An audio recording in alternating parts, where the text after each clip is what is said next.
சட்டவிரோதமாக செயல்படக்கூடிய spa ride east zone ஃபுல்லாகவே நடந்திருக்கு. நம்ம காவல் மாவட்டத்தில் உங்கள் ஸ்பெஷல் டீம் நடத்தியிருக்காங்க. எவ்வளோ கடைகள் சார் நீங்கள் கண்டறிக்கிறீங்க? ஸ்பா எப்படி 2 நாள் மணி நேரத்தில் வந்து நம்ம எழும்பூர் சரகத்தில் வந்து ஒரு ஸ்பாவை ரைட் பண்ணியிருக்கோம். அது மூலமாக 6 அந்த விக்டிம்ஸ் ஃபீமேல் விக்டிம்ஸை வந்து காப்பாற்றி அவங்க இது நம்ம ஹோமுக்கு அனுப்பப்பட்டிருக்காங்க. 2 நபர்களை வந்து கைது பண்ணியிருக்கோம் குற்றவாளிகளாக. தொடர் நடவடிக்கை இருக்கும், கண்காணிச்சிட்டு வரோம்.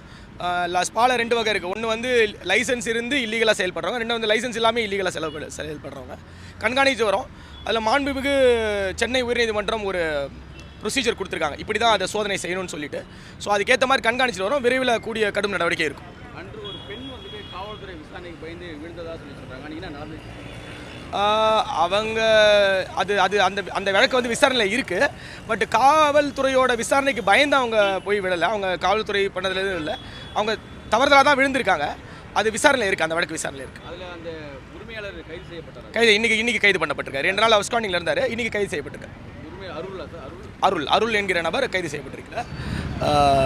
5 வார்ட்ஸ், அதாவது திருவல்லிக்கேணி காவல் மாவட்டத்திற்கு அதில் 5 போலீஸ் ஸ்டேஷன்ஸ் வருது. D1 Triplicane, D2 Anna Salai, D6 Anna square, F1 Chintadripet and F2 Egmore. அந்த 5 ஸ்டேஷனில் இருக்கக்கூடிய பிரச்சனைகளை களைவும், சமூகத்தில் இருக்கக்கூடிய குற்றங்கள், கஞ்சா மற்றும் போதைப் பொருட்கள் விற்பனை செய்வர்கள், தடை செய்யப்பட்ட புகையிலை மற்றும் குட்கா அது போன்ற பொருட்களை விற்பனை செய்வர்கள், மற்ற நேரங்களில் இரவு நேரங்களிலும் அதிகாலை வேளைகளிலும் டாஸ்மாகில் இருக்கக்கூடிய மதுபானங்களை விற்பனை செய்யக்கூடியவர்கள் மற்றும் அனைத்து சமூகத்திற்கு எதிரான குற்றங்களை செய்யக்கூடியவர்கள் மீது துரித நடவடிக்கை எடுப்பதற்காக சிறப்பான சேப்பாக் ஸ்பெஷல் பேட்ரோல் அப்படிங்கிற பேரில் ஒரு 20 பைக் பேட்ரோல்ஸ் ஈஸ்ட் ஸ்டேஷனுக்கு 4 பைக் பேட்ரோல் நம்ம ஒரு வார காலமாகவே செலுத்திட்டு வரோம். இன்றைக்கி வந்து அதை ஒருங்கிணைக்கப்பட்டு அவர்களுக்கு உத்தரவுகள் மற்றும் ப்ரீஃபிங் கொடுக்கப்பட்டு இன்றிலிருந்து பணியமர்த்தப்படுகிறார்கள். இவர்கள் 24 மணி நேரமும் சுழற்சி முறையில் பணியில் இருப்பார்கள். சேப்பாக்கம் மற்றும் திருவல்லிக்கேணி தொகுதியில் இருக்கக்கூடிய அனைத்து விதமான சமூக பிரச்சனைகளுக்கும் குற்றங்களுக்கும் எதிராக துரிதமான நடவடிக்கை எடுப்பதற்கு இவர்கள் பிரத்யேகமாக பயன்படுத்தப்படுவார்கள். இதன் மூலமாக குற்றவாளிகள் மீது கண்காணிப்பும் பொதுமக்களுக்கான பாதுகாப்பு மற்றும் சேஃப்டியும் உறுதி செய்யப்படும். பணி என்ன சார்? யார்கிட்ட ரிப்போர்ட் பண்ணுவாங்க? என்ன மாதிரி குற்றங்களை அந்த 20 பேருமே நான் சொன்ன மாதிரி அந்தந்த ஸ்டேஷனுக்கு 4 பைக் பேட்ரோல் இருக்காங்க. அவங்க வந்து அந்த ஸ்டேஷனோட ஆய்வாளர்கள் கட்டுப்பாட்டிலையும் அவங்க உதவி ஆய்வாளர்கள் கட்டுப்பாட்டிலையும் இருப்பாங்க.